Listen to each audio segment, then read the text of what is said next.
This is the Retirement Solution Podcast with Financial Advisor Jon Hicks, founder of J. Hagan Capital. I'm Heather Branch here with John to talk about ways to help you better prepare for your financial future. RetirementSolutionRadio.com is where you can go to begin your own conversation with John and his team at J. Hagan Capital. We also have links posted in the show notes, so you can just click there as well. Or again, find us anytime at RetirementSolutionRadio.com.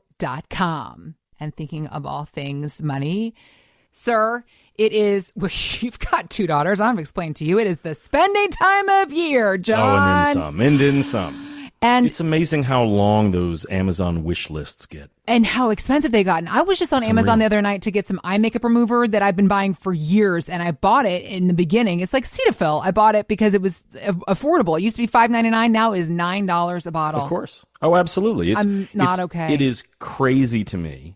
The inflation on just all kinds of normal stuff. For the longest time, the inflation wasn't kicking in. Right. And now I'm like, hold on. That cost $42? I thought we used to pay like $25 for that. You sure did. Well, that was accurate, 2 years ago. And I didn't pay attention because maybe it was just creeping up a dollar at a time. But now most of the things that we end up buying on Amazon, they're like 25 to 30% or 50% more expensive. Everything. Than they used to be. A bag of cotton swabs I was buying, $8 for a bag of cotton, like one bag of cotton pads to use the makeup remover with. Oh my gosh. I'm fine. It's fine. Everything's fine. You can always get that tattoo style perma makeup. The perma makeup. Oh my It always looks real good. It sure does. Yeah. Not judging anybody that's done it. No, of course not. Just No. I'm just saying. I mean, if it's done right, it looks really good. Right. But I've seen some of those people get it done by a professional. I don't know where they went or what late night tattoo parlor they went to. Doesn't quite look right. Even the stuff that's not the highest quality is more expensive these days. I'm just saying. All right. A lot more expensive for that too. Let's talk about all of the flations that have crept into our life because, of course, inflation has just been a hot word the past couple of years. Sure. We had stagflation back in the 70s, and that was also a conversation topic as of the past couple of years. Shrinkflation, where they're selling you the same item for the same price. Like there's less Doritos in the bag. It's the same bag. It's a higher price and there's less Doritos in it. Yeah, because the air costs more in it. Yep. Yeah, and so big deal. Now here's the new one. We're experiencing that some are describing as funflation. It is tell me about that one. It's the recent boom that we all saw this summer in particular in consumer spending on entertainment and experiences. Oh, yes. The high demand is causing prices to skyrocket. So think Taylor Swift concert tickets. Hello. Oh my gosh. I just read there was an article that came out, I don't know, a while ago. Because I took my 8-year-old to go see the Tay-Tay, the movie version, right? Oh, okay. Of the Eras tour. Yep, you were so I did not know what I was walking into. I had no idea it was going to be a bunch of, 11-year-olds dancing around like crazies. But it was cool. But I noticed that the real highest ticket price that they found on StubHub was $22,000 for a Taylor Swift concert. $22,000. One night of your life. Oh, one night. And the craziest thing is, I say the craziest thing, Taylor's cut of that was whatever Taylor's concert venue deal was $245. So, but the difference is what people are willing to pay.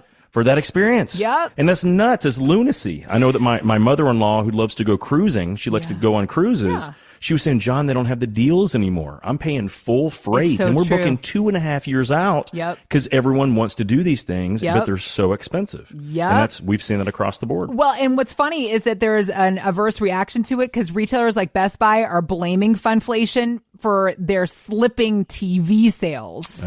People are putting the money into the experiences and actually going versus watching it on TV.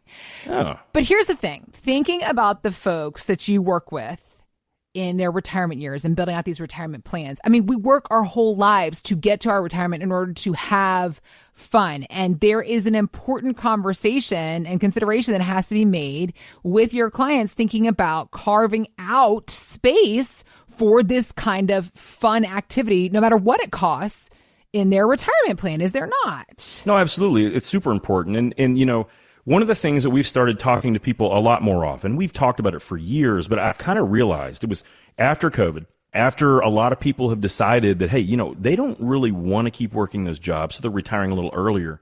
We talk about front loading their retirement, Heather, and I know that this is a concept that we've talked about on the show in the past, but it's because when you first retire, whether you're 62 or 68 or 72, whatever age you decide that you're going to hang it up, right, that is probably going to be the youngest and the healthiest that you're going to be throughout all of retirement. Sure. And I can't tell you how many people that I've talked to or they've been clients and they were like, well, John, we're just going to put this off just a little bit so that we can do blank. Or, we're just going to parlay this so that we can do blank. And what happens is there's a life event or a change, and they never get to do those things that they had always dreamt about, right?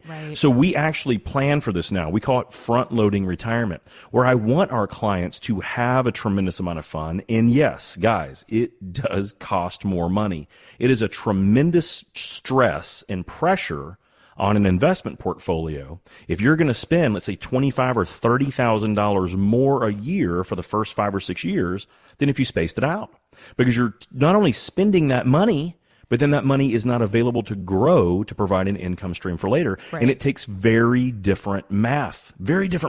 So one of the things I would say is, hey, I want us all, if we finally get to that awesome part of our lives where we can kind of, retire and do the things we'd like to do. And I want us to spend a good amount of money, but we have to understand that that is a different pressure and stress on our portfolios. And I cannot tell you, Heather, how many times I look at a portfolio, I'm like, oh my gosh, this is not going to sustain at the withdrawal rate that these folks are doing.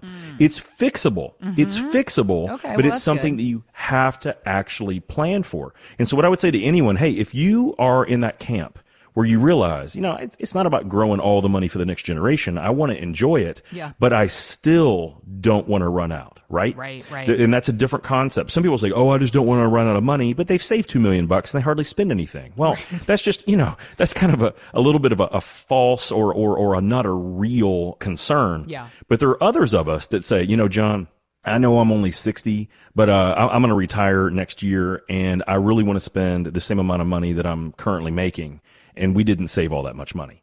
That's a different conversation. Yep. We need to have a different conversation, because what often you can do what I call a work sabbatical. Maybe you do want to quit that current job, and maybe you do want to take 2 years and have a little bit of fun while you're younger and healthier. Yeah. But I'll be very honest. You need a game plan for when you are going to go back to work, what you can do that you would actually enjoy so it doesn't feel like work. Right?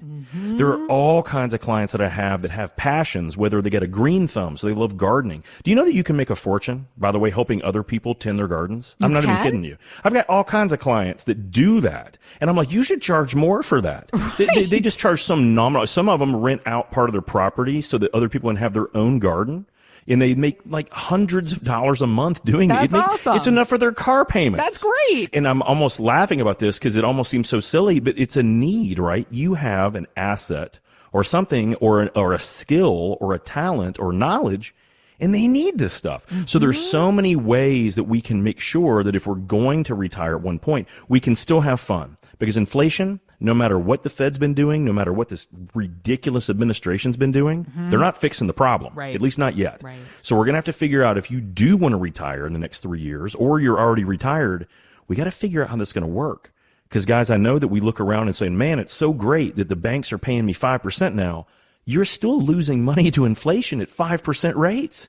That's what stinks. Yeah. That's what's so stinky. It's like I've made this comment. I made it on live air with Terry Miners a few months ago.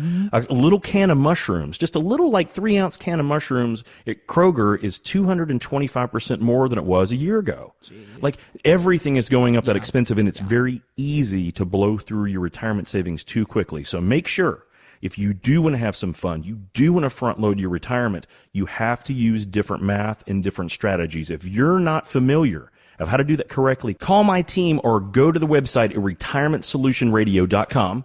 They're going to not only put it all together and analyze things so that you can see where you are, they'll allow you to see all the strategies that the smart people are doing to make certain that they can, yes, have that fun in the early part of the retirement, but still ensure that they're going to have money in the last part of retirement when we might need it most. So Heather, as you know, we always want people to have a great time in retirement. We want them to have some of that funflation. We want them to have money to do that, but you have to factor in inflation, or we can be unbelievably disappointed in our future decisions. helping you factor in not just inflation, but all the other elements that you need to consider in your retirement years is what Jon and his team are here to help you do. RetirementSolutionRadio.com is where you can go to begin the conversation. We also have links posted in the show notes, or again, our website, RetirementSolutionRadio.com.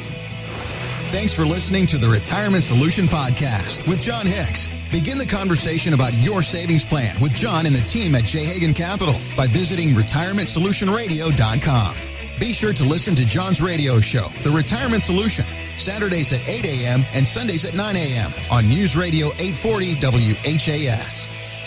J. Hagan Capital Inc. is not licensed in all 50 states. To find out if J. Hagan Capital Inc. is licensed in your state, please call 502-690-5635. J. Hagan Capital Inc. is not affiliated with nor endorsed by the Social Security Administration or any other government agency. It does not provide legal or tax advice. Annuity guarantees rely solely on the financial strength and claims paying ability of the issuing insurance company. By contacting us, you may be provided with information about insurance and annuity products offered through Jonathan Hicks, insurance license number 548962.